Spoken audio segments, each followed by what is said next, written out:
Next up, we're going to talk about quality of light. Now, quality in this case doesn't mean what you usually think of when you hear the word quality. We're not talking about whether the light is good or bad. Quality of light refers to whether the light source produces a soft or hard light on your subject. A hard light source will create hard lines of shadow on your subject, whereas a soft light source will blur those lines, creating more of a gradation between light and dark. Typically, soft light is more flattering on a subject's face, which is why most movie scenes are lit with soft light. But again, the story you're trying to tell will motivate what quality of light you use.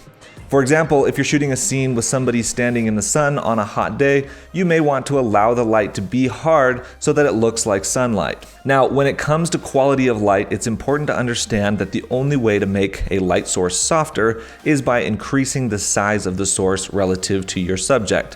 What that means is that a large light source close to your subject will produce the softest light, and a small light source far away from your subject will create the hardest light. In fact, if you take a large light source and move it away from your subject, the light will get increasingly harder. The best way to explain this is using the sun. The sun is actually the largest light source on Earth at around 860,000 miles in diameter. But the sun produces very hard light because it's so far away that relative to us, it's actually very small in the sky. So distance is one way you can make your light source softer, but what about physically increasing the size of the source? Well, there are two ways you can make a light source bigger: diffusion and bounce.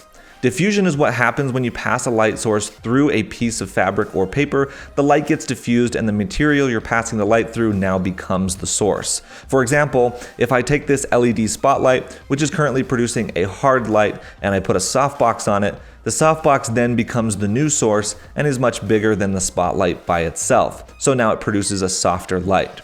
The other way to make a light source bigger is by bouncing it. If I take this same LED spotlight and I bounce it into a piece of styrofoam board from Home Depot, then the board becomes the light source, which is larger than the spotlight, so it produces a softer light.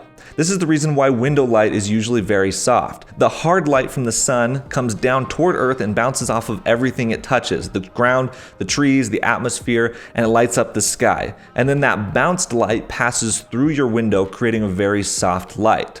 Of course, this is assuming the sun isn't directly outside your window, which would produce a hard light. So whether you're lighting a scene or you're using natural light, pay attention to the quality of light, as getting this right can make a huge difference in your work.